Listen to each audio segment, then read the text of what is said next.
screen time?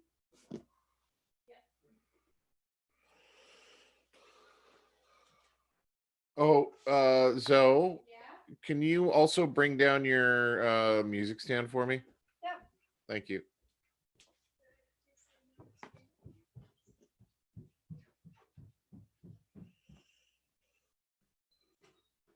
Oh, Zoe, can you also bring down your music stand for me? Thank you.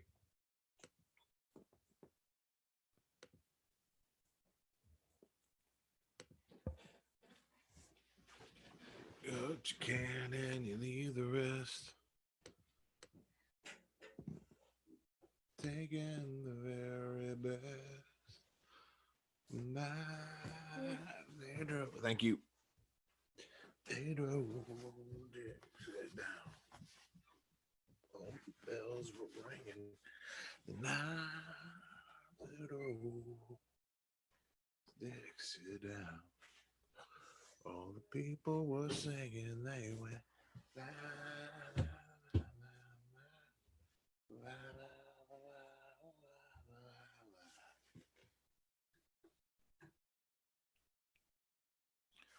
Virgil Kane is my name. Work on the family train.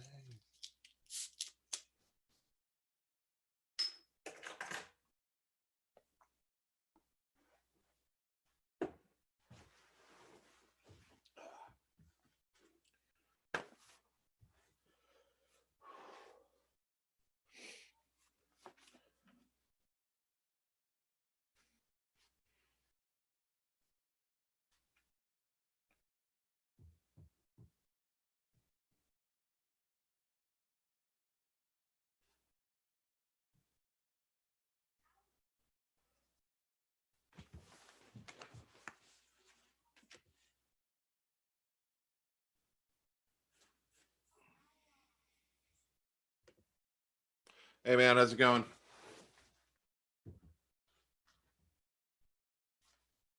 Hey man, how's it going? I can't hear you yet. Oh, you're muted. I need to unmute you.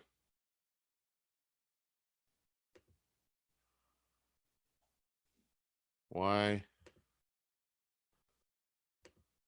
There you go.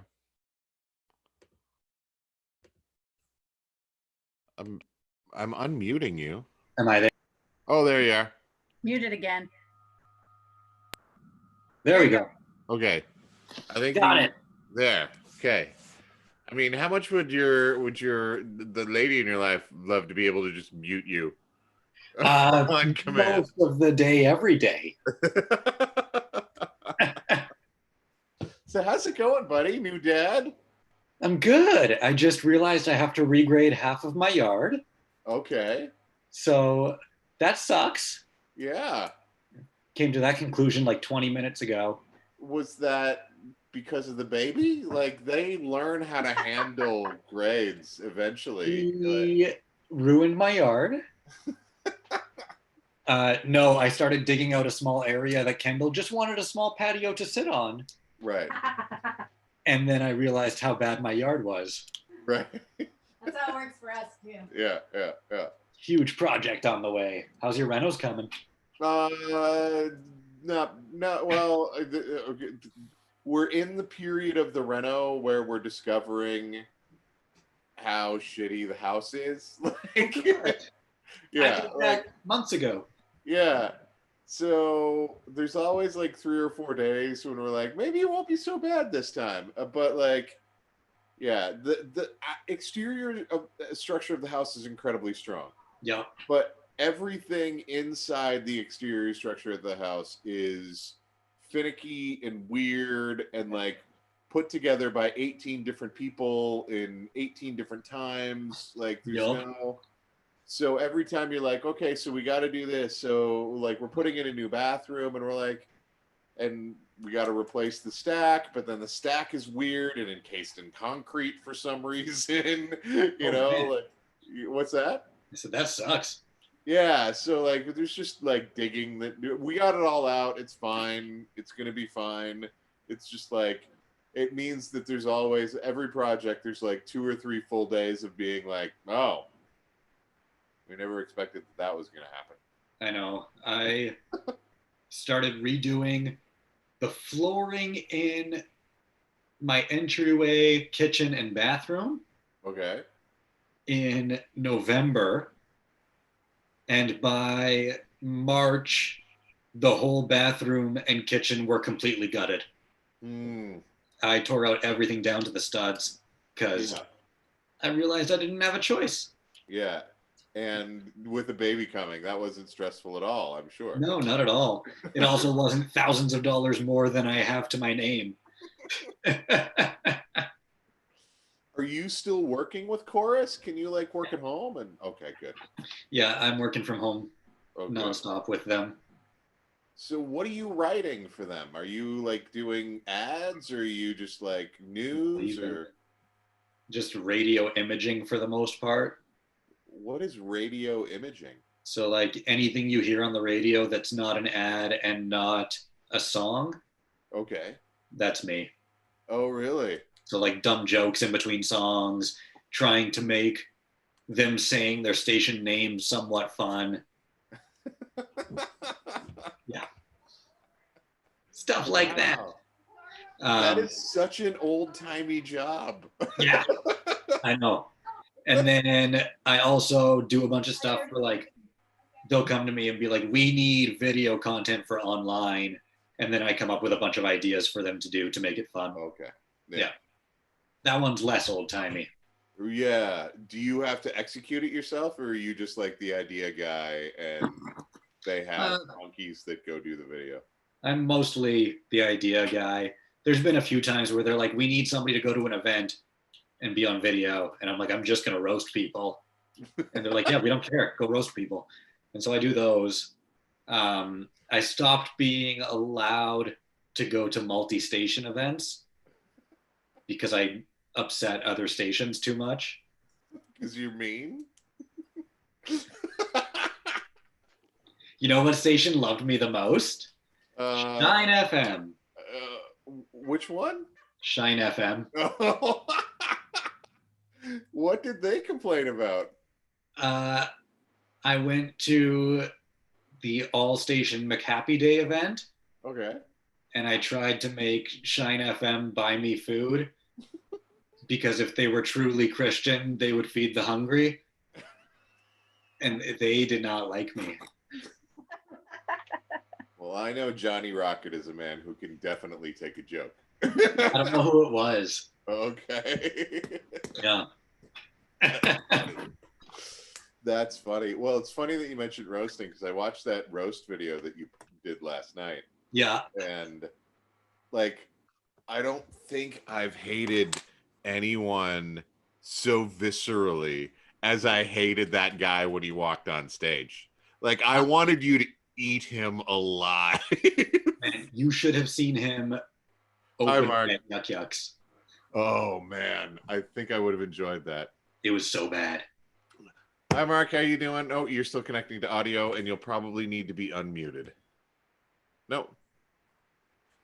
But I need to make Teddy a host. So Teddy is now the host. Hi Mark, can you hear me? Yep, all good. Awesome, I can hear you too. Awesome. So Mark, this is Ben. Mark. Hey, Ben. So thank you guys so much for being willing to be here. We're gonna get going in a few minutes. We didn't get much out so by way of social media just with the Renos this week, so it might just be us, but we do have 500 subscribers in the podcast, so it's not like no one will be listening to this. So yeah, I always, the dream was always to do this as a live show, just because mostly because you guys and me bring a different energy to a live show than you do when you're just like on a Zoom meeting in your headphones in your house. Like, I just think it's more fun to do live. But so this is where we're at because we live in pandemic times, and and although today was the most normal day that I've experienced in a very long time because I spent most of the day going to like Lowe's and Home Depot and the dump, and humans are just kind of like being humans at this point in time there. Anyway, I don't know what you guys are. Do you think people are giving up on social distancing or? Yeah, we were at the park today. I was just playing a bit of soccer with my two sons, and there was about 6 or 7 teenagers who were throwing a frisbee around. Yeah. And then the police got hold of them and confiscated their beer and told them to disappear. It's like, oh, that's like my life 40 years ago. Look, if 17-year-olds can't drink beer in a public park. That's the world coming to. So, but did they confiscate the frisbee? No, they kind of dispersed them to different Oh, okay. parts They of just the had to frisbee from further away. Because it would have been really funny if the world had changed so much that they were like, we're taking the frisbee, you can keep the beer if you stay at least 2 meters apart. Depends what beer it was. I mean, I can't imagine it was good beer, so I don't know. They should have left it with them as a punishment Yeah. for drinking brew house in a public place. I'm at the point in my life where I did do nice beer for a while, and now I'm kind of like, it's sort of like the way I feel about coffee. I love really nice coffee, but I will also drink like rural Canadian truck stop coffee and like just drink it and enjoy it and for what it is. And I think I feel the same way about cheap beer. Like to me, cheap beer is like summertime, I'm covered with dirt and I hate my house. And let's drink a pill. You lowered your standards. It looks like a Stella Artois there. Classy. Now, Yeah. you're European, Mark. Yeah. I've heard people say Well, that I'm British. We've left Europe now, so. Oh, sorry. Sensitive issue. Yeah. But I've heard that, like, in Europe, this is like their worst beer. Like, it's not a thing. It's like Foster's in Australia. Yeah, it's not quite like tap water, but it has that kind of vibe now. Yeah. Yeah. It was on sale, so I got I got a bunch of them, and then yeah, when the world opens up again, then I will be able to do that. So I'm not quite familiar because I know we've met before, and I know you teach at King's, but like, what do you teach? So I'm a historian. So my main field, the field I started way back when, was Russian and Soviet history. Okay. So I'm a Soviet historian in the main. That's what I did my PhD and my first couple of books on. Okay. I branched out a little bit in the last couple of years, so I'm moving more into World War II and Second World War history. Oh, okay, So cool. I'm writing a book on World War II at the moment. Oh wow! What particular? I'm reaching the age where I start to become fascinated with World War II. Okay, so I'm trying to move away from a sort of straightforward narrative. I'm looking at the human dimensions of the war. So I'm trying to take particular sort of virtues and vices. Okay. So I'm looking at things like courage, fear, cowardice, treachery, love, hope, hate, sacrifice. And trying to see how that played out in all the different theatres, combatants, civilians, POWs. I suppose it's a bit of a cross between sort of history and moral philosophy in a way. So I'm trying to understand, what does war tell us about being human, and what do humans tell us about war? That's really fascinating. Yeah. And I mean, the only thing I know about is the Bible. And it's interesting that it's interesting because like this story in particular, like most stories, it just has so much, is open to so much interpretation. Like, yeah. Streaming, I'm hearing like sound, like delayed sound over top of you. Okay. I have YouTube on, but I have it muted. So just a sec, guys. Sorry about that.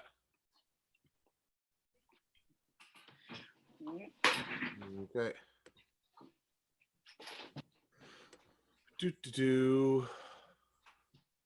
Actually, do I even have YouTube open? I don't even have YouTube open. It's okay. Babe. I think I solved it. Sorry. Okay, cool. Sorry about that. Yeah, I think that's interesting because like this is a story that's been told so differently in so many different ways, you know, and in some ways it's a bit of a blank slate. Uh, but I think that we do that historically as well, right? Like similar events become take on different meanings and different narratives in the moral psyches of different nations, right? Like, is that fair? Yeah. Oh yeah. I mean, because I come at it from a Soviet perspective as well as a British perspective. So, you know, I tried to communicate to my students just the horrors of what it was like on the Eastern Front of the Nazi-Soviet conflict. Yeah. And then kind of contrast that with all the stories they've come up with of the Canadians and the Brits and the Americans in World War II. Yeah.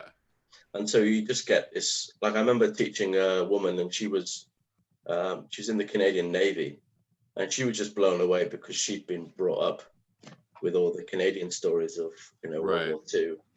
And then we opened up this whole load of other stuff. It's like, okay, I'm just going to put this huge bucket of worms. I'm going to lift the lid.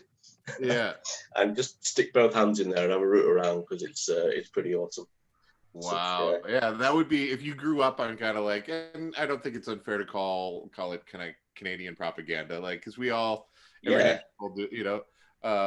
you know, told their own to realize that like, oh, those people that we hated for 40 years actually suffered just as much or more than anyone else did in the course of winning this thing. I remember my dad because he grew up in the 30s, so he remembers the war pretty well. He was evacuated from London.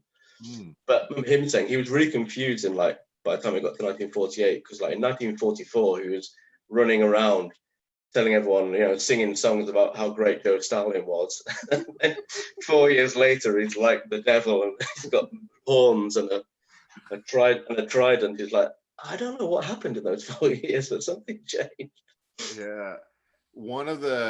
There's a guy that attended the church that I used to be at, and he was in his 80s, and he grew up in Berlin during, like, he was evacuated from Berlin during the war, right? And he just kind of like, he didn't so much change my perspective as just like, oh wow, like it was really not like he obviously emigrated to Canada soon after the war and has no love for, you know, the Nazis or, you know, anything like that.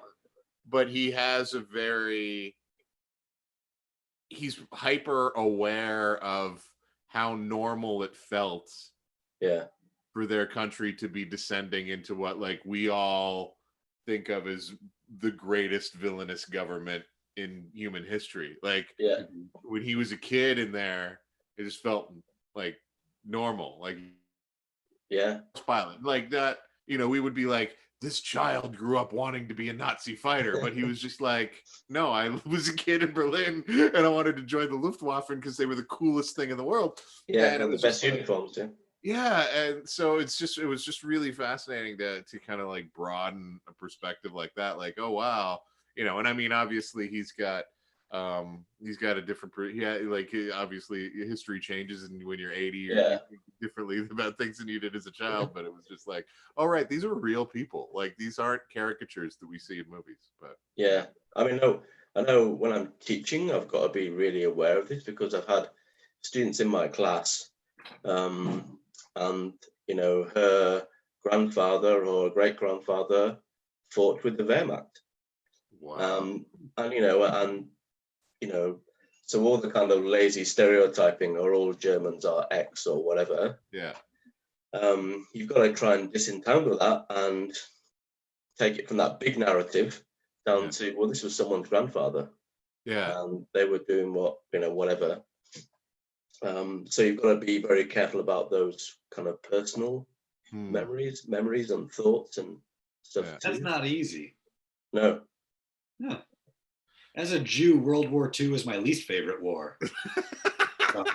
Yeah, although there's been quite a few not been very good.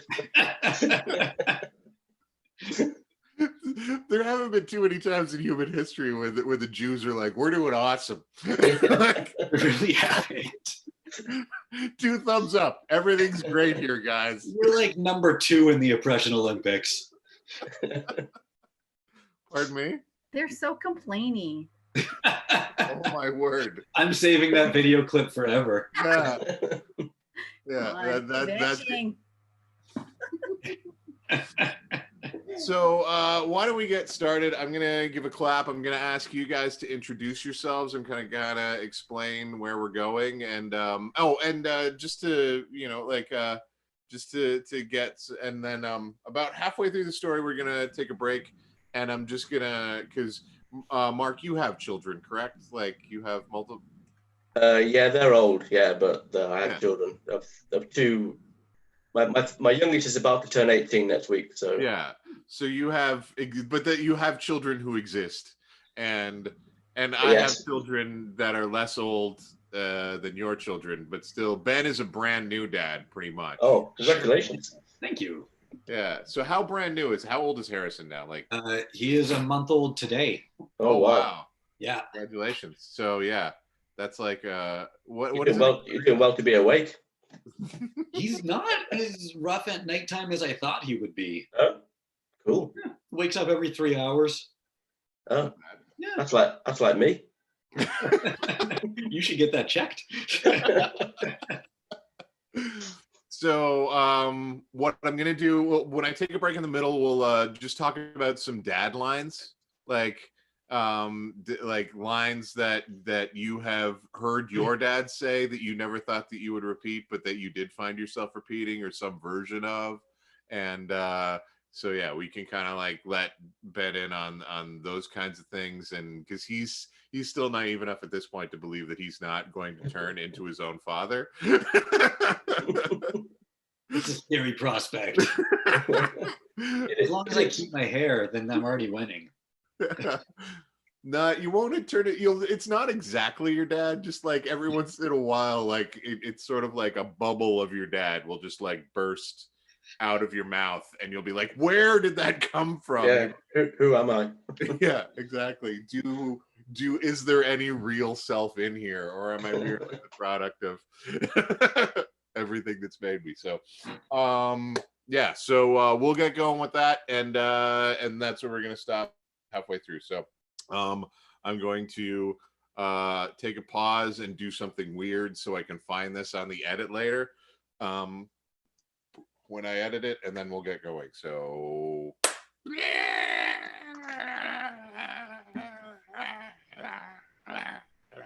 Okay. Welcome to Holy Shit. How are you guys doing? Good. Good. Pretty good. Thanks so much for being here. I'm Dan Taylor. I'm your host for this show. This is our fourth show. So thanks everybody for sticking in. We are here with two people that I am very excited to have as part of this show. First up, from the King's University here in Edmonton, we have Dr. Mark Sandel. Everybody, round of applause. Excelsior. So thank you for being here, Mark. We also have, full disclosure, my good friend and fellow comedian, and my former co-host of 2015 Edmonton's most popular podcast, The 30-Minute Week. Please put your hands together for Ben Prue. Thank you. So I want to thank you guys for being here. So basically, Holy Shit is an adult Bible study where I tell a Bible story, and with some smart friends, we talk about it and we figure out what we should do with this in accordance with the lives that we live. So I'll start with Ben because I know you a little bit. Ben, you have heard Bible stories before. Yeah. So what did you grow up with these? You're Jewish, but did you grow up with these in the ether of living? Yeah. So I'm Jewish because my mom's Jewish. And so I'm really only half Jewish, but by the Jewish tradition, if you come from a Jewish womb, you're full-blown Jew. Right. And so I was raised with the Jewish side, and then my dad is French Canadian, which is super Catholic. Mm-hmm. And so I grew up going to Catholic church and heard all these stories. And so you got the whole mishmash just like squeezed together. Yeah. That was that helpful, or did it make it more terrifying and I confusing. mean, I'm an atheist now. I don't know if that answers your question. Was that the intended outcome of your religious upbringing? There it absolutely wasn't. I think it's interesting the sheer number of Jews who are atheists. Like, I think more like you would like it's very rare that you would like Christianity doesn't seem to exist as an ethnicity in the same way where someone would say like, well, I'm an atheist Christian, and it's just like that doesn't, so what are you, an American? Like, well, that, you know, where the idea of like being ethnically Jewish and practicing Judaism whilst like really not believing in the divinity of it, I think is like a really interesting thing that people can participate in. Yeah, I still don't understand how to differentiate when I'm telling people I'm Jewish, Right. because non-Hebrews can still be Jewish by religion as well. Right. And so I'm Jewish by descent, nothing by religion. And you also have a brand new baby. Yeah. A month-old Harrison. Happy month day, Harrison. Sure. Yeah, we can talk about that. So I guess ethnically, because your wife is not Jewish, I believe. He does not count as a Jew. Right. Yeah. So can I get right? Ben and I are really good friends, so I can get this personal with him. So circumcision, yay or nay? Nay. Oh, really? Interesting. For a few reasons. Okay. Because I'm super circumcised. They took off way too much. But right now, because of COVID, they're not doing elective surgeries, and circumcision is an elective surgery. And so you're supposed to get it done within the kid's first 2 weeks. Right. And we couldn't do that even if we wanted to. And Right. so that just sort of pushed our choice. We were debating. Right. And then we were like, we don't want him getting circumcised when he's 3.5 years old. So he's just not getting circumcised. I have multiple members of my family that had to get it done as adults. No. Like, for varieties of reasons, like at 18, one at like 65, you know, so we just did it and got it over with, you know. Yeah, we didn't have that option. Coronavirus took away our circumcision. We found the lone Jewish pediatrician in Edmonton, and we were like, we shook him down, you know. So, Mark, Mark is here with us. He's an historian by trade, but like, you grew up in the UK. Did you grow up with these kinds of stories? Did you grow up with any kind of religious background or hearing these, or? No, not for the first 20 or so years of my life. Okay. I had an entirely church-free, religion-free upbringing. I've got sort of, I'm a bit like Harrison. I've got German Jewish kind of heritage on my father's side, Right. but not through my mum. But no, I had no engagement with the Bible stories, Christianity until I went to university. Yeah. Interesting. So what part of the UK did you grow up in, if you don't mind me asking? I was a bit of a nomad, so I started in the south in a little town called Winchester, which apparently has the highest number of pubs per capita of the population in England. So in England, that's a bar. Like yeah, they're like on every street corner, a bit like pubs, a bit like churches in the US. Then I moved right up to the north, to the border with Scotland. Lived right by Hadrian's Wall up there. I lived there for a couple of years, moved a bit further south into a place called the Lake District, which is like a mini kind of Rockies. It's got small lakes and smaller mountains. And then I moved to one of the worst cities in England called Coventry. And that was bombed out during the war. Right. Led to a verb to be Coventrified. It was to be like kind of blitzed by the Germans. Wow. And I went to university and I kind of stayed there, got married, and lived there until I came to Canada in 2009. Okay. So I find the UK kind of fascinating because there is a state church technically in the UK, and I listen to a lot of British comedy. So, and it seems that the people there have at least are more familiar with at least the terminology of the Christian church than they are in North America. Is that fair, or am I just like getting the right London crowds who have attended the poshest schools? I think that's probably changed in the last 30 years or so. Okay. I think there was a general sense amongst the wider population of that kind of Christian heritage up to the sort of 60s and 70s. I think that's changed. I think that's diminished. There's been a lot of the kind of erosion of denominational identities, and also a kind of growing secularization too.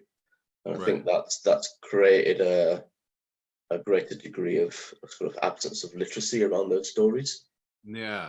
They're definitely not as well known from my generation below. Yeah, well, it's interesting to me. Yeah, and I think that echoes something that I've heard just like as I tell these stories, whether it be on comedy stages or wherever, even on this podcast, there's so many people that are like, what? What?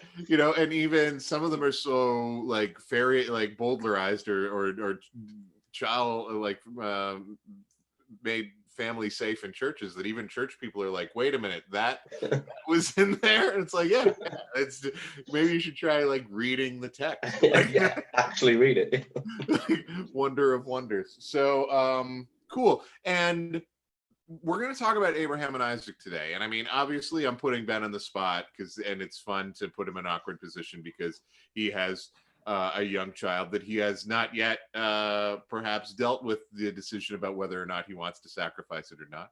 And but you also have children yourself that are a lot you have not sacrificed, I'm assuming. Not in my imagination many times, but in reality, no. So I have a 29-year-old son, a 26-year-old daughter, and a 17-year-old son. Do they all live in Canada, or do any of them still live in the UK? So when we moved out in 2009, my eldest son was 18 and he stayed there to study at university. We brought my youngest son, who was 7, with me, and we brought my daughter kicking and screaming. She was 16. Oh, wow. We bribed her with some very expensive hair straighteners, and that seemed to just grease the wheels enough to get her over the Atlantic. My son was at Leeds University in the north of England, and they did an exchange year with the U of A, which is really cool. So in his 3rd year at Leeds, he spent it with us here in Canada. And while he was here, he met a girl, and they got married in 2014. He's now at the U of A in the PhD program there. My daughter got married to another King's grad a couple of years ago. My son's starting King's in the fall. So wow. So the clan is staying close. We're keeping the Kings afloat. So so quick question that I just like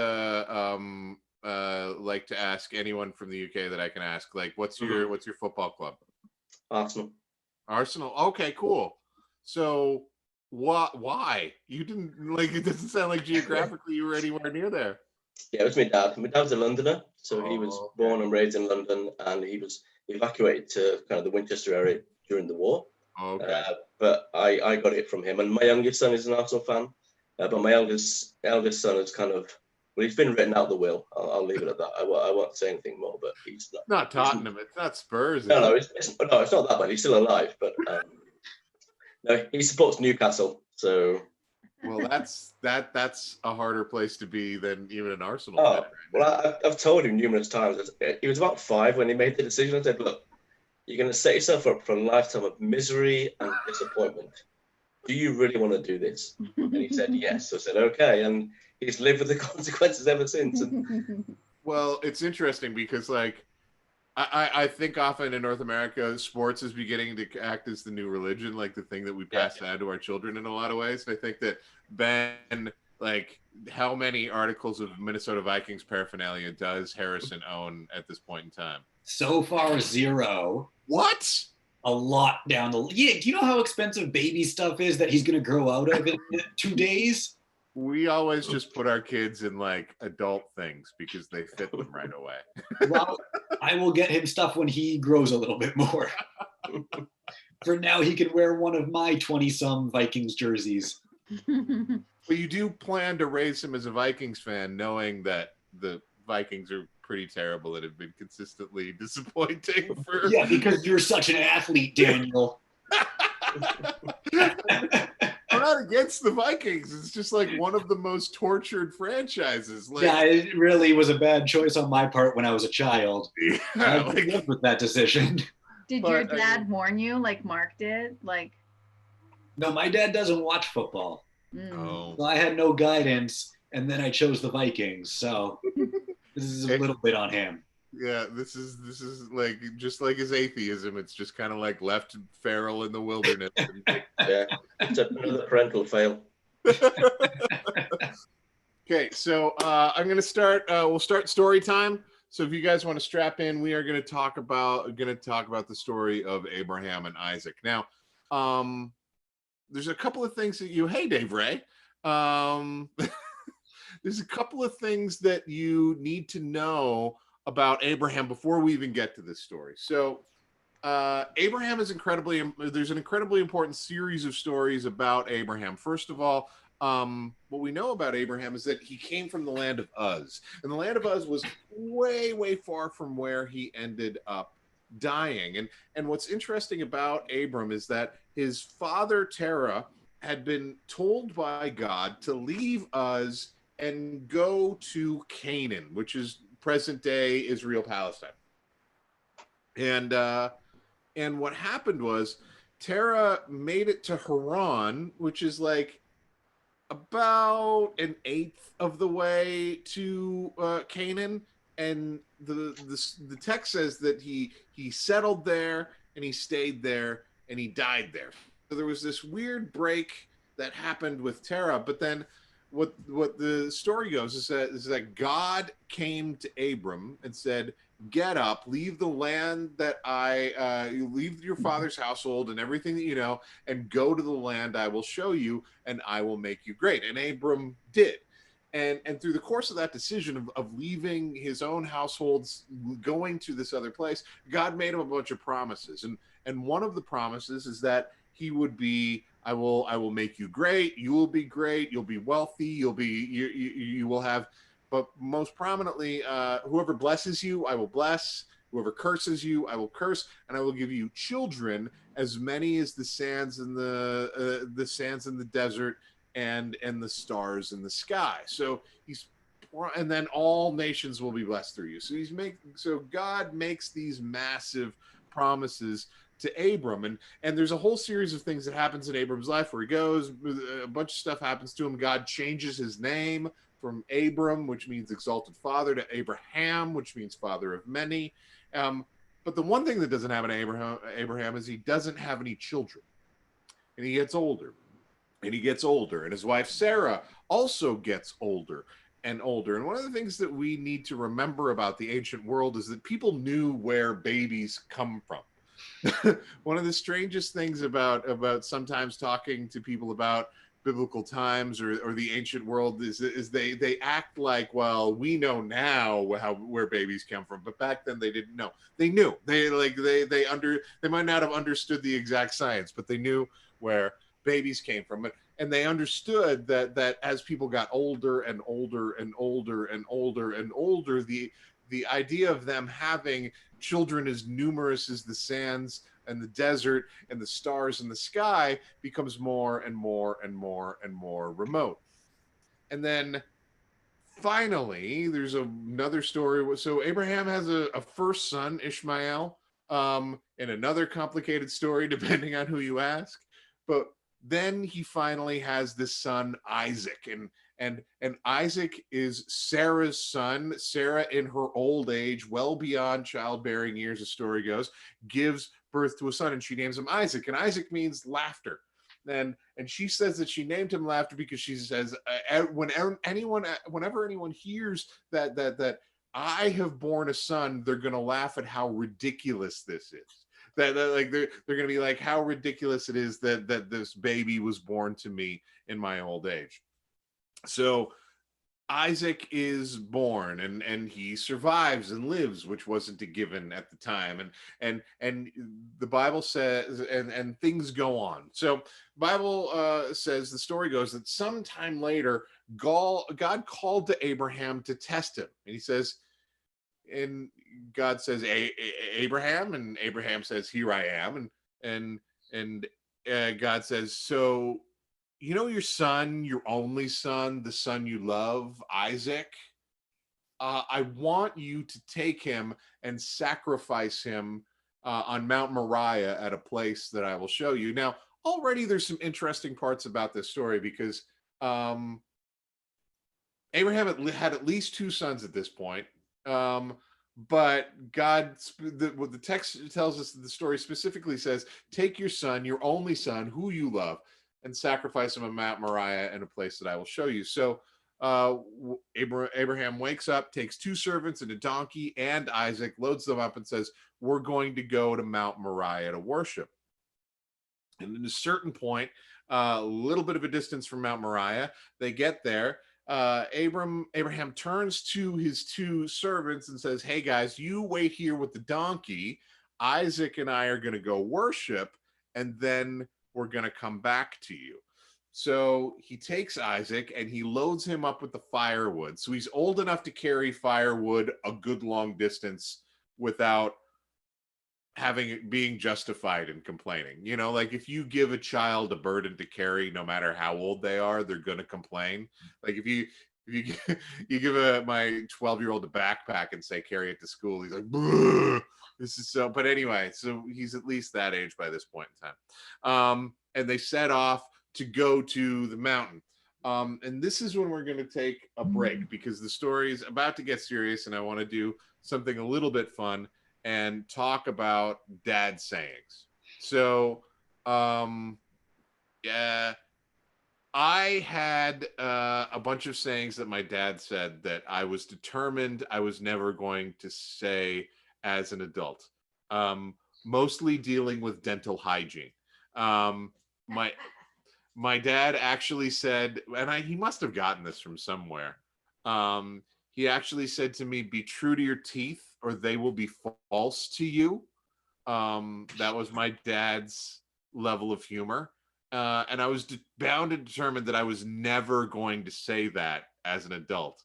But strangely, when I was having to arm wrestle my children into brushing their own teeth, because we all know that brushing your teeth to a child is the most horrendous experience that you could possibly have, I found myself saying, be true to your teeth or they will be false to you. Do you guys have any dad sayings either that you remember and Mark found yourself saying, or Ben have vowed that you would never say? Is there anything that comes to mind? I think, and I've got no idea where this came from, and it makes absolutely no sense at all. But you know, whenever you ask your parents something and they would just brush you off with a ridiculous answer because they don't want to engage with you. Yeah. Well, when I wanted to know why my dad, did something or said something, he always said because of the wedding. That was it. So any question can be answered. Why? Oh, because of the wedding. And that has got me out of a number of sticky situations in my own parenthood. And it kind of shuts things down because there's up to a certain age there's a kind of acceptance that the wedding is sacrosanct, cannot be questioned, and so anything can be justified because of the wedding. That's probably my favorite one. Do you remember a specific age when your kids were like, when they started to cognitively realize that there was no actual wedding, or maybe there is? I'm sorry, I don't want to like. Well, I hope they're not listening. I think it was when they got to about 6 or 7, they heard my dad saying it when we used to go down there for vacations, and wow. Suddenly they made the connection that this is okay. There's some underhand things going on here. We're dealing with multi-generations of hidden. What about you, Ben? Anything that comes to mind? Nah, my dad didn't do sayings like that. He just had the same answers to the questions over and over. Oh, So really? any question he didn't want to answer, the response was la marde, which is French for poop, in a not so nice word. And so anytime we asked what was shit on the for show, dinner, it's in the title. oh, okay. I don't know. It's a religious thing. Do Catholics swear? Yeah, you can say whatever word you want on this show, and your dad obviously swore. Yeah, he swore a lot. So anytime I asked like what was for dinner, the answer was just always shit, or anything like that. And anytime I did something he didn't like, he would say "Je vais te fourrer un claque," which just means I'm about to hit you. And that was my cue to stop. As your dad still lives in the area, right? Yeah. So I've had and maybe Mark, you've had this experience as well. I've had a different experience watching my parents as grandparents than as like the people, the old people that my children know are not my parents, right? Like they are, but they're not, you know? So have you started to see that yet? Well, like, cause it was a big disconnect for me. My son is grandchild number 8 for my parents. Oh, okay. Because 3 of my other siblings already have kids. And yeah, he's softened out like crazy. Yeah. He was a hard ass when I was growing up. And now he's not even a little bit. Yeah. They don't know the man that raised us. Mark, did you find that as well, or? Yeah, I mean, a very almost identical experience to Ben, but for very different reasons. Like my dad, like worked ridiculously long hours because he was a social worker in child protection, so he was often called out in the middle of the night to go to this and that and the other. So I really didn't see much of him growing up. And then when I had kids, he retired, and he had this kind of almost this. It's almost like he parented for the first time with his grandkids because he spent hours with them. Yeah. Just did lots of stuff with them, and it was great for both him and them. And it was really nice for me to see. But yeah, I didn't have those memories with him at all.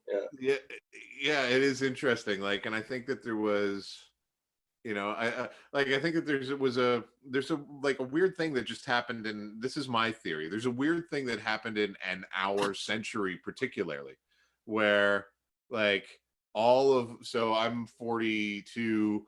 All of our grandparents were either present during or individually affected by very much by multiple world wars and a Great Depression, you know. So they're out. My parents didn't experience that directly, but they had parents that were just like out to lunch, you know, in so many different ways. And then so it's not like my dad was taught how to parent well, you know. He was sort of like, I white knuckle and I go to work and I bring home food and money, and that's good enough, right? Like, I mean, he was, you know. And which is strange because I like I like he's grown into it, you know. But I think that it's just like, and he did the best he could, and it's just amazing watching him. And my dad is probably watching this, so I'm not. but like, I just think I think it's interesting how, you know, like, you know, connecting that. For me, it was a really big thing to connect those dots emotionally, that it's like, oh wow, okay, so an entire generation of people had undiagnosed, untreated, ignored PTSD. They all raised kids, you know, and now we were all mad at them for not knowing how to parent perfectly. And I'm like, that's super unfair. Right? Oh man. So mine was less of global things impacting, and more that I just realized one day that my parents had 5 of us, which sounds awful. And because childcare is so expensive, my mom was a stay-at-home mom for a super long time, and my dad started his own company the year that I was born. Wow. And then I was in the hospital for 9 months, and my mom stayed at the hospital, so he was home with the other 4. I would be a hard ass too. Right. And he had to work and make money for the whole family and support. And I think it was different expectations on people back then. Well, and not only that, like, they were so young, you know, like I got married at 24. My parents both had their first kid at 24. It's just like, Oh yeah, you had no idea what you were doing and no one to help you, right? Like, yeah, I don't know.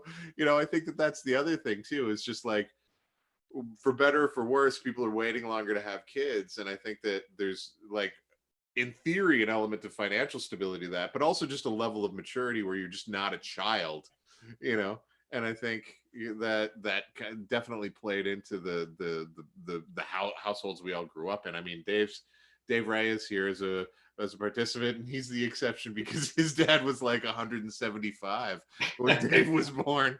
So My dad left school and started work at 14.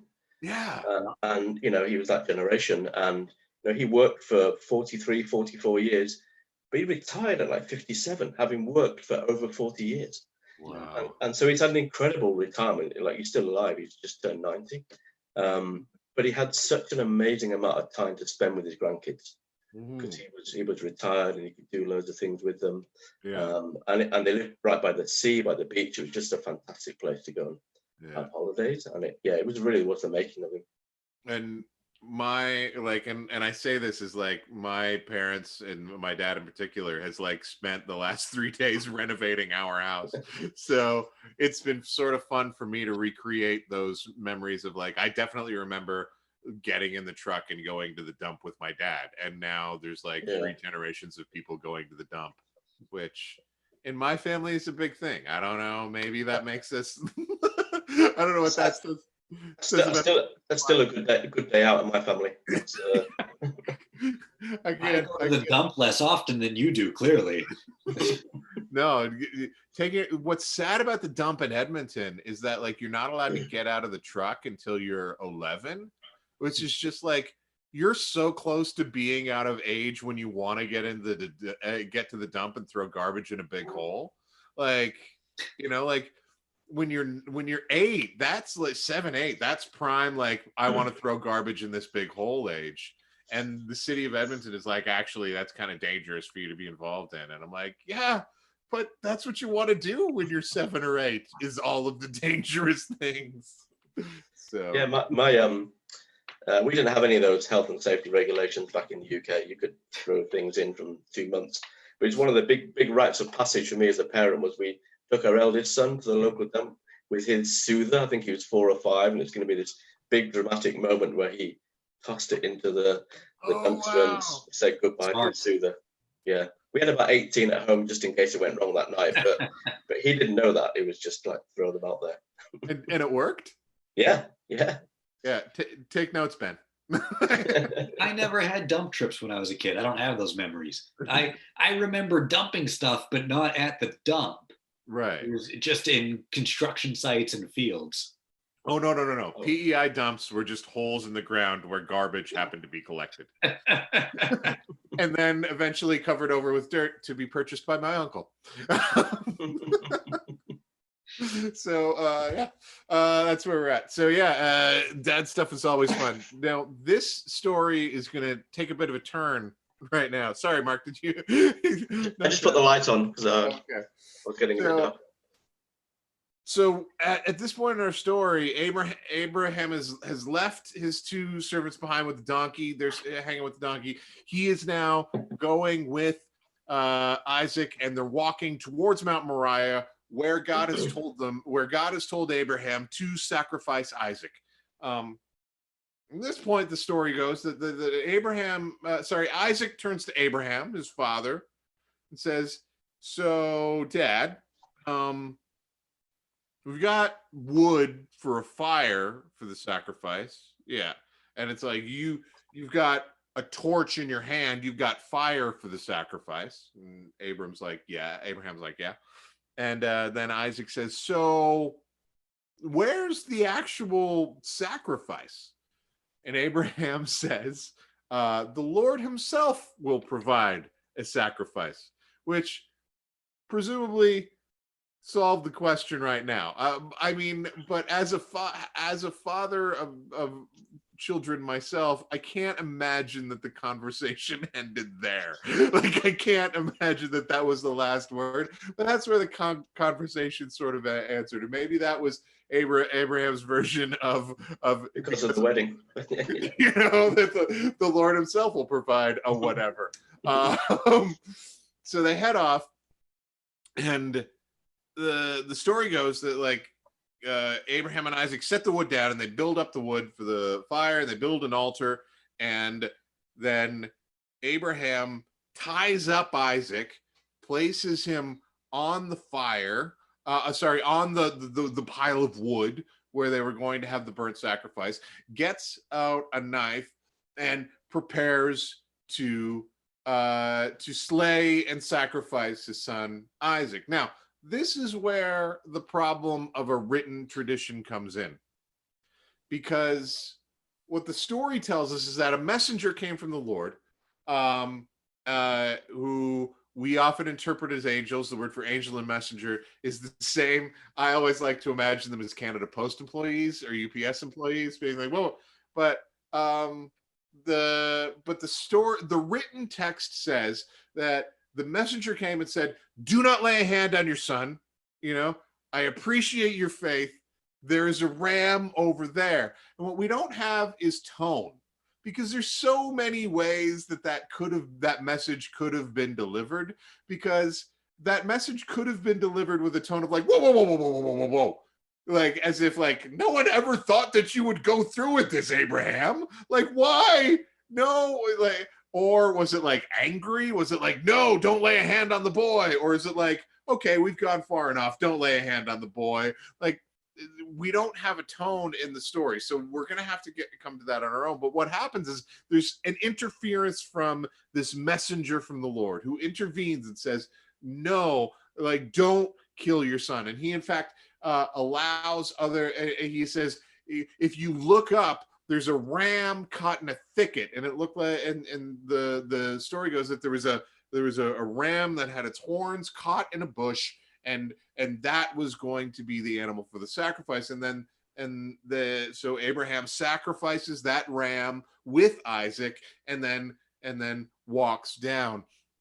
And as they're walking down, God communicates with Abraham again and restates the deal that he had made with him previously. He said, because of your great faith, because you have not hesitated to withhold even your son from me, I will make your descendants as numerous as the sand in the desert or the stars in the sky. Whoever blesses you, I will bless. Whoever blesses you, I will bless. Whoever curses you, I will curse. And all nations will be blessed through you. And that's the end of the story. But I would like to end the story with possibly my favorite add-on to any story, which I heard on CBC radio about 1,000 years ago when Mordecai Richler was still alive. And on CBC radio, Mordecai Richler did a reading of this story. And there was just him reading out the story. And then at the end, he added one line, which is informed by comedy taste to this day. He said, but I don't think things were ever the same between Abe and Izzy after that. So, now that we've heard the story, Ben. Yeah. If a God that you doesn't believe exists, yeah, asks you to sacrifice your son, are you going to do it? No. I'm gonna go find out why I'm hearing voices. Here's my question. Yeah. Is this I accept the story for what it is, and whether you believe that it's a real story or written for a message, whatever. My question is, why are there so many stories where God is demanding that people prove their faith in such a bad way? Why can't he just be like, hey, do you like me? Right. And not demand that they murder children or rams to show, like, if somebody today were to kill a ram and then just leave the carcass there, people would be like, hey, that's a dick move, man. And if he said, I did it for God, they'd be like, that's an even bigger dick move. Didn't he make that ram? Well, to be fair to the ancient people, they always ate someone always ate the sacrifices. There was very few things that were just burned in completeness. Like it was also a way of having a feast, right? Like you're going to cook it anyway. So this is a way that we're going to cook it as an offering to the god or gods who in theory enjoy the smell. That was part of the ancient world approach to these things. But yes, like this is interesting because this story happens. What's interesting between our world and their world, when this story was supposed to have happened, no one in the ancient world would have been like, how ridiculous to sacrifice your children to a god, right? Like that's not the surprising thing about this story to them. They would be like, right, child sacrifice. That's totally a thing. We do that, like so. I find it interesting how morality moves in the sense that like I don't think that there's a contemporary hearer of the story that isn't shocked by Abraham's behavior, right? Like I think that that's a real part of what's going on. I don't know. What are you thinking, Mark? Well, yeah. I mean, as an historian, you're trained to think about context and audience, and how would the ancient peoples have heard this, and what are they hearing? And I think very much that idea that this notion of sacrifice as being central to that whole kind of religious tradition and religious experience. Mm-hmm. I think the thing that perhaps interests me a little bit is this idea of the living sacrifice versus the willing sacrifice. And that Abraham is not called to sacrifice himself, he's called to sacrifice something which should be, or perhaps was, the greatest thing that had ever been promised to him. Mm-hmm. And so what is the kind of hierarchy of sacrifices? What's the most meaningful sacrifice to someone in that situation? Well, and I think that that's a really interesting thing. What is the most... what is the greatest thing that you could give up? And I think it's pretty obvious given the context of the story that we're given, Abraham's background being that he's been promised children and this is the miracle child, right? Mm-hmm. So now that you've been given the miracle child, now sacrifice the miracle child. That I think all of us in this, in a way that transcends culture and history, can understand the cost of what's been, of the cost that Abraham is being asked to make. I think it's interesting which brings into the idea of like living versus willing sacrifice, because three religious traditions tell this story. There's the Christian tradition, the Jewish tradition, and the Muslim tradition, and all of them have different takes on it. What I find interesting about the Muslim interpretations telling of this story is that their version of the story has Abraham telling Isaac from jump that like, well, God has asked me to sacrifice you on Mount Moriah, so we're gonna go. And Isaac or Ishmael, depending on who you ask, just discuss it. There's a disagreement with that even in the Muslim tradition, but that he willingly goes along, right? So mm-hmm. There's a double virtue in that, almost, in both that he goes as a willing sacrifice, but also submits to the will of his father, right?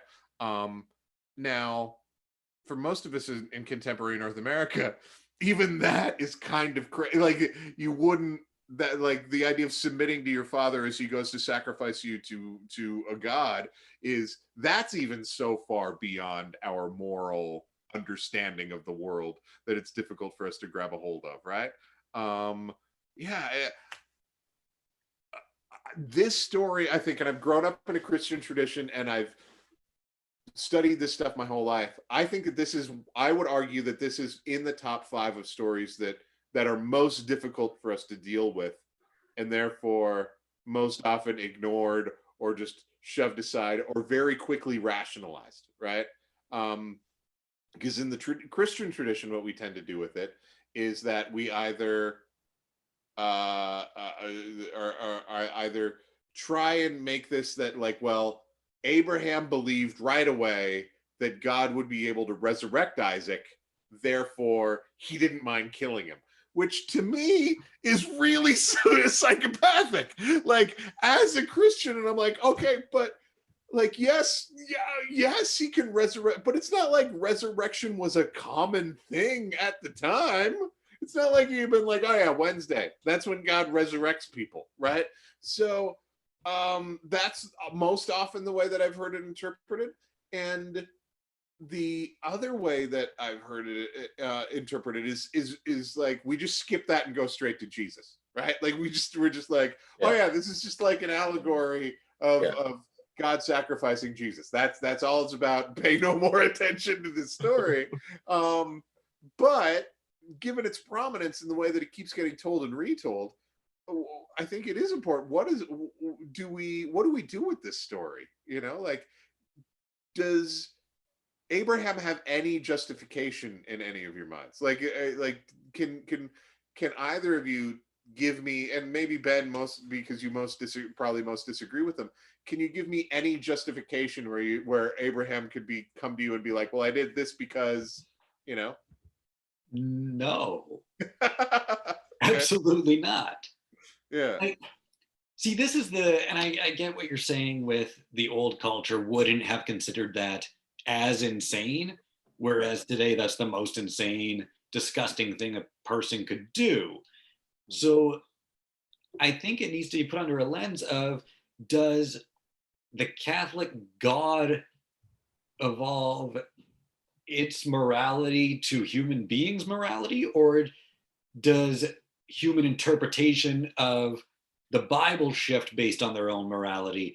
Because otherwise, God would still be telling people to sacrifice their kids, right? Like, which side of, that's what I take away from it. I don't know. That part's weird to me. Yeah. Well, and I think if you're looking for a completely even progression in any historical tradition, from like morality A to morality B, I don't think, like, and Mark can correct me if I'm wrong, I think you're almost never going to see a direct line, right? It's always jumping all over the place, and it's just like, there are periods in human history where we really think that one thing is important, and then 200 years later we're all like, look at those idiots, right? And I think that becomes even more expanded as you go back thousands upon thousands of years. Like, I think that the idea that would have been held, there's a lot, I just think it's interesting that there was a time in human history where you would have told a story where you could have told a story of a version of this where God said to sacrifice Isaac, and Abraham just goes and does it, and they're like, end of story. And they would have been like, okay, like that. Yep, that's the way that the world works. I don't know, Mark, do you have any thoughts about like the kind of moral arc of cultures or traditions? Well, I mean, I certainly think you're right that we see this zigzagging and often sometimes big U-turns occur at breaking points. And I think one of the things that is hard to do is to actually reconstruct the mentalities of the time, because these stories were written for a particular people set in a particular time, but also surrounded by other cultures and belief systems, which were often hostile and competing with the narratives that they were trying to embed in the kind of mind and consciousness of the people. And so I think this is also about trying to preserve something of the Abrahamic perhaps mindset, perhaps in terms of, I don't know, obedience to the patriarchs, and that this was a kind of model of obedience to the patriarchs, that the people listening that's maybe what they would have heard, rather than the horrors that we hear of the sacrifice of the child, right? Well, and they would have heard the promise of blessing in response to obedience, right? Yeah. That would have been like, if you obey God, then God will bless you. That's and the story continues, and like God does bless Abraham, like if you follow the trajectory of the story now. But this incident is still, I think is still difficult for us to wrap our heads around as contemporary, especially for people who want to be contemporary followers of an ancient tradition. We either have to allow, it's not an either or, but we have to allow the tradition to be strange, right? That there's, I think, in that there's just certain parts of it that are always going to be beyond our comprehension and difficult for us to grasp. Um, but also to try and incorporate this, but I think allow it to be strange while still incorporating it into who we are. Like there's a, like I don't want to get to Miroslav Volf, but there is an exclusion and embrace where it's just like this story is part of who we are, but we got to wrestle with it because it doesn't quite fit everything we like. I mean, the easiest explanation that some people have given is that this was God's way of officially saying that he didn't like child sacrifice, right? That like in a culture, competing culture, like Mark said, where everyone around is doing child sacrifice, God says, do child sacrifice. And then it's like, no, actually don't, and is that trite? Is that convenient? I don't have a great answer for that, but I do think the consistent trend of the rest of the stories of scripture is that child sacrifice is bad. I think that all of us who are watching this are in agreement that child sacrifice is bad, right? Yes, Dan. Oh, thank you. Ben, still haven't? Yeah, don't murder children is my go-to saying. What a catchphrase. Like, if you could make that, I don't know if that works as your get her done. Like, that's my next album title. Yeah, don't murder children. Don't murder children. It's catchy. Yeah. Yeah, I think it's I think it's so yeah, I think it's like I picked this story obviously to put Ben in an awkward position, which isn't really that awkward, but also just because like I find this one of the hardest stories to wrestle with, right? So what would be the modern day version of this story? If it were written today with the same message behind it, what would be the modern day approach? You turn off the Wi-Fi for your kids. Yeah. Well, and that's difficult to grasp because if we're going to do that, then we have to agree on a moral of the story, And what I love about this collection of stories that is so influential is that they almost never tell you the moral of the story, right? Which means that and this is me being extremely Protestant, it's a living document. It is our job to continually wrestle with the text and ask ourselves the question, so what is the moral of the story? What is the story trying to communicate with us now? And by extension, that means that some periods of history, there's not going to be a moral corollary for us. Like, I wonder, and I say this as a person who deeply loves the Christian tradition, if there aren't times in human history where it's just like, we don't know what to do with this. We're keeping it because it's a valuable document, and for almost 2,000 of years, we've agreed that these are our stories. But for this period of history, we just don't know what to do with it. So, I think I'd like to think there's part of me that appreciates the humility of that view, but I am also torn by the fact that like I think we do forms of child sacrifice today, right?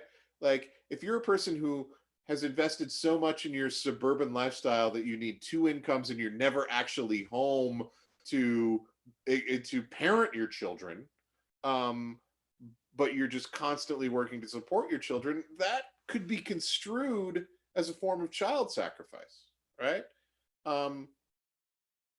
In the same way, like, like if you're a sports parent, right? And you never got to, like this is the Todd Marinovich story, or, but you weren't good enough to, or never got the opportunity to compete at a level that you thought you could attain to, but your child is going to do those things. In some ways, you're sacrificing your child on the altar of yourself. Now, those are all metaphorical sacrifices as opposed to a literal sacrifice, which makes me put them in different categories.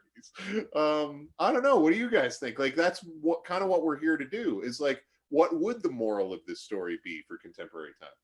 And I think one of the interesting things, if you take story as story, is to think about, well, with whom do you identify in this story?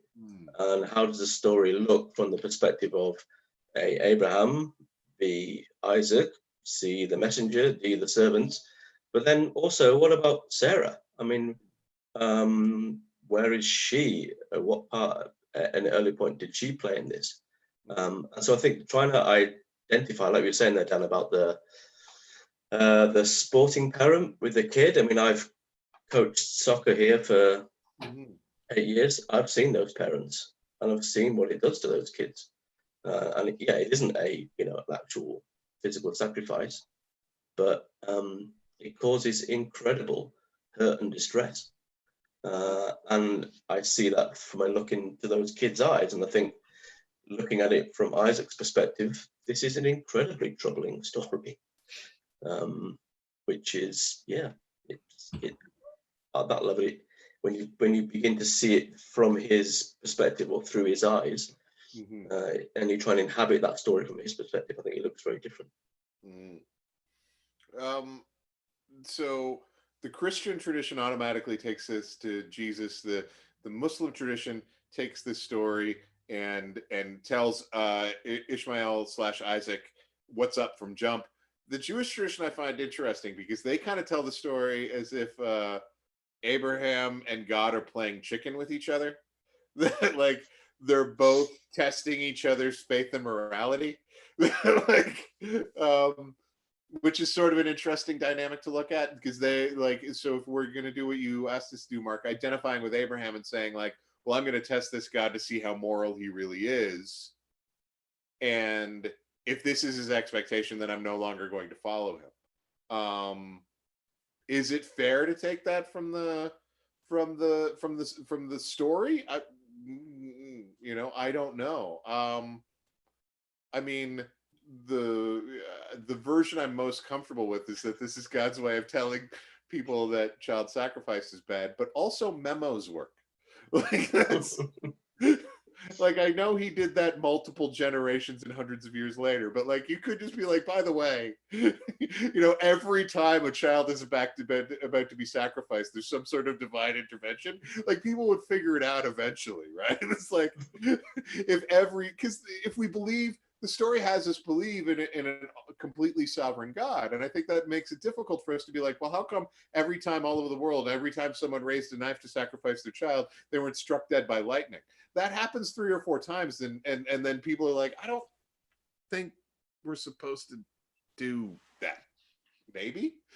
Like, I don't know, Ben, what do you think? Yeah, and that's the part that always catches me, is the larger picture where, within the Bible, God talks to one dude, but this dude's over here just killing his kid for fun, and nobody's talking to that guy about it. To me, the game of chicken makes the most sense. Right. To see the pushback, because a regular common sense human approach would be like, hey, if that guy wants me to kill my son, probably not the dude that I should follow. Right. So let's see how far he'll push that. That makes the most amount of sense to me. And it makes it the least amount of screwed up as a story. Yeah. I'm with you on that one. I do like that version. But again, what I love about the story is how open it is. Like, all of these, there's room for all of these interpretations to exist. And I think, as these stories are so influential on us as a society, it's really important for us to be like, okay, so what do we do with them? Which leads us to it's about ending time. Leads us to kind of the closing conversation that we have. And what we do with all of these stories is we ask ourselves the question, should we tame it? Should we toss it? Or should we turn it up? So define that how you will. But in my mind, taming means we should accept some of the values of this story without completely embracing it. Should we toss it, which means like this story should be confined to history and never told again? Or should we turn it up? Should this story should we like tell this story more and more and louder because it's something that we should be paying attention to more? Do you guys have any thoughts or feelings on that? I mean, my personal opinion is turn it up, for the same reason that we don't hide away the fact that Hitler existed. Right.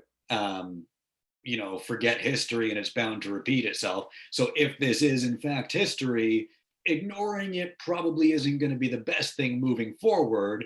Mm-hmm. And taming it downplays the severity of it. Mm. So instead of shying away from it, play into it and say, this is why this isn't okay to murder kids. And then the extensions of the actual morality of it, and to play into the fact that, here's how different religions look at it, here's how it's interpreted in different ways, because most pastors, let's be honest, are not going to give the Catholic, Jewish, and Muslim version of that story. Right. They're going to abide by the story that they know from their book. Yeah. Having the three different versions is a better way to approach it in my mind. And so that to me would be the turning it up. What about you, Mark? No, I completely agree with Ben. I think troubling stories are particularly ones that we can debate and have dialogue with and open up for identification and conversations across the different religious traditions and people from no religious traditions. I think those are the healthiest ways to actually go about thinking about these things and talking about these things. I think the greatest danger is when we close debate and interpretation off and say, well, this is what that means and we're done and we move on. And I think this particular story just invites us in to think about, and like you're saying, think about either actual examples or metaphorical examples where we need to talk about these issues. We need to talk about what do certain situations reveal about the divine and also people's relationship to the divine, people's relationships within their family. I think it just opens up a whole range of really fascinating questions. Yeah, and I think that one of the worst things that I think is someone who's coming, like, obviously from a faith-based tradition, is that we haven't allowed the story, we haven't been faithful enough. I think in some ways the way that we treat the stories is less faithful because we don't believe that God is big enough to get, like, to just admit that this story doesn't make sense to us. So in order to protect God, we're going to give a morality to the story that we're all comfortable with. And I can't, and I guess one of the things that frustrates me and why I continually come back to this story is because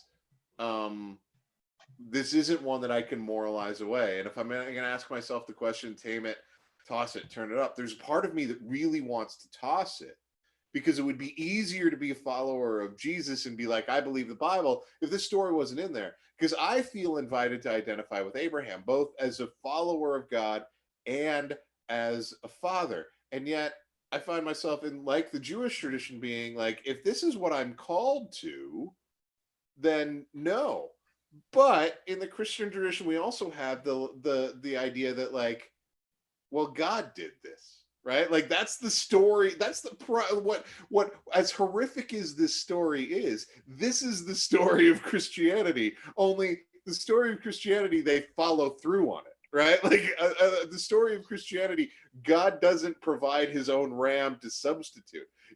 He follows through on it, and I guess that's one of the most difficult things for me to grasp about my own Christianity is, like, is my tradition the most immoral of faiths? Because at its core is an act that I think is fundamentally immoral, right? Because, and I get the trolley argument, and you're all smart enough to get that, right? But, like, it's still a really difficult thing to wrap your head around. So my instinct is to toss it to make my life easier. But that's rarely a good idea, right? The things that make my life easier are rarely what's best for me as a human. So yeah, I don't know.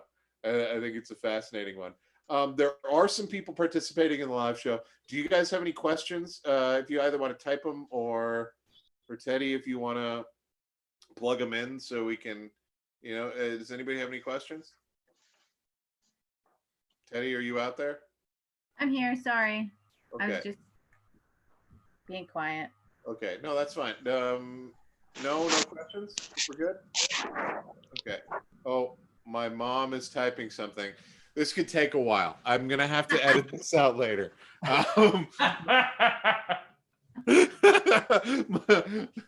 Dave, if you've got a question, your mic was just turned on. If you've got a question while you're waiting, my mom could be typing for a while. No, I don't think I have a question. I think it is an interesting thing, and Ben kind of highlighted it, where the idea that, why is this particular story God intervenes and not in all of the other ones? I think it's a good point to, and then also to take that idea of this story was for a particular space and context. Whether or not this actually happened, this particular moment, I think this story, where it serves as an understanding of this is not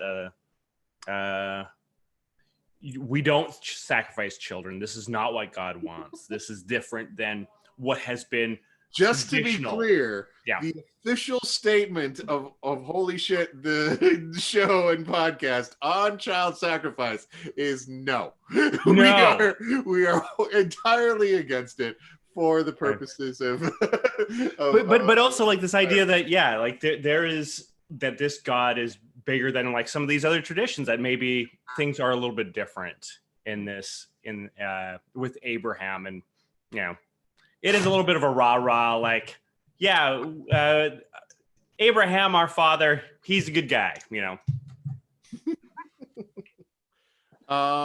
If there's no other questions, then it's gonna be I'm gonna let everybody go. I don't know if this is allowed, but I'm interested to hear. I'm interested to hear who Teddy identifies with. Teddy? Well, this is awkward.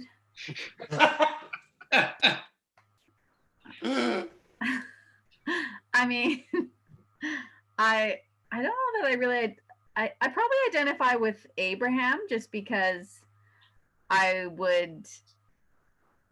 probably, in reading any story, more identify with the hero or the main character of the story there, and just that perspective, and how difficult that would be to have this promise that was given to you. This child is supposed to be the promise. This is supposed to be the stars on the God promised that your descendants would be as numerous as the stars in the sky.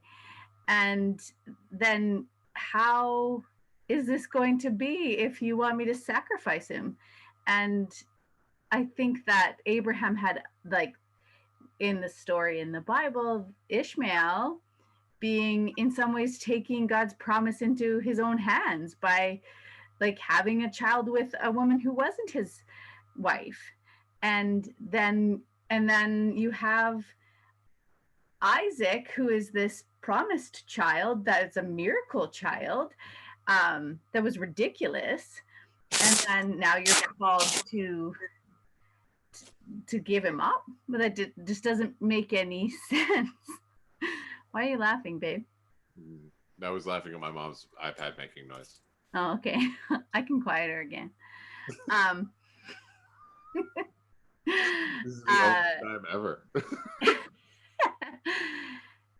So yeah, I don't know how you would be able to do that faithfully, like to even take the trip up the mountain, and to imagine trying to have a camping trip with your kid while you were hiking up a mountain to sacrifice him.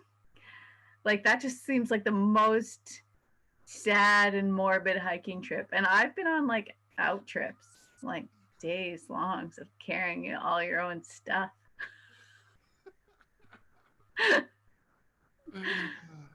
Yeah. Does that answer the question, Ben? Ooh, I was muted there. I was just curious. I was just Because there curious. is kind of not really in the story, right? Like you'd have to really imagine more. Like there's not really mentioned much. Mhm. Yeah, I always think that these stories need to be dramatized Yeah. more. That there needs to be a 50-page outlining of that, like you say, take that whole journey. What was going through his mind? What were they talking about as they got closer and closer? How was he? I've got images of Lord of the Rings and Frodo and the ring and heading towards Mount Doom, and getting darker and more oppressive, and just the whole thing kind of just bearing down on him. Yeah. Well, and I have a 9-year-old son named Isaac, right? And like, he would not be finished talking when we said, like, the Lord will provide a sacrifice. Like he would not, that would not be the end of that conversation. What kind of sacrifice? When? Like it just wouldn't have. Yeah, it's. Maybe it would stop him because it would be so mysterious. It'd be like the weird wedding thing that Mark has. Yeah. Yeah, it's so. It's like, and again, and that's why I think. And that's why I'm committed to, like you said, Mark. I think you're right. We need to see like 50 versions of this story. I want to see like 100 different plays of this. I want to see 100 different television shows of these stories. I want to see our best creative minds and storytellers wrestle with this, because that's I think gets us closer. And I mean, if there's an underlying crux to the whole reason the show exists is that I don't think we do anyone a service, either people of faith or people without faith or people wherever you are in the spectrum in between. We do no one a favor by telling only the sanitized fairy tale versions of these stories.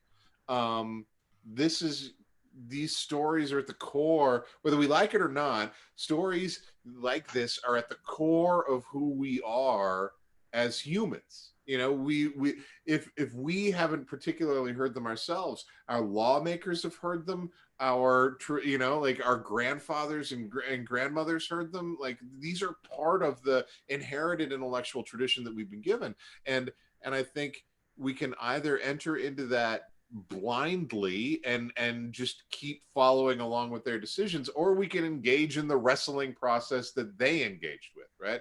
And I think the only way that we do that is by doing the spade work of telling the story and being like, what does that mean? I don't know, but like having conversations where people over whatever beverages they choose, like depending on what part of the world you're in or what religious tradition you follow, like over whatever beverages or your part of your culture, being like, well, what does this mean? And arguing about it and fighting about it. And I think that like if there's a reason why this exists, is so that conversations like this can happen. So I'm totally stealing the last word, and I'm not letting any of you talk again, because that's going to be my clip that is going to be bombarding you on Instagram for the next 6 weeks as the commercial for this show. So I want to thank everybody for being here. Thank you very much, Mark. Did you have a good time? Yeah, it's good to talk about my soccer team. So. Well, good. Okay. Well, we'd love to have you back. I'm one of the soccer parents sacrificing my children for athletic achievement. You are the people I curse when I go to bed. Ben, how did you have a good time? You're doing okay? Yeah, I enjoy stuff like this. Good. So go say hello to Harrison, who's a month old and cares not a whit about anything, other than like, oh, the weird hairy guy's back again. Is he gonna give me to the lady again? Sometimes I put him on my chest and he tries to suck on my nipple, Yeah. and then I have to pull hairs out of his mouth. Aww. Babies are so cute. So thank you very much, Dave. Thanks to everybody else that was participating live, and for everybody who is hanging out via podcast.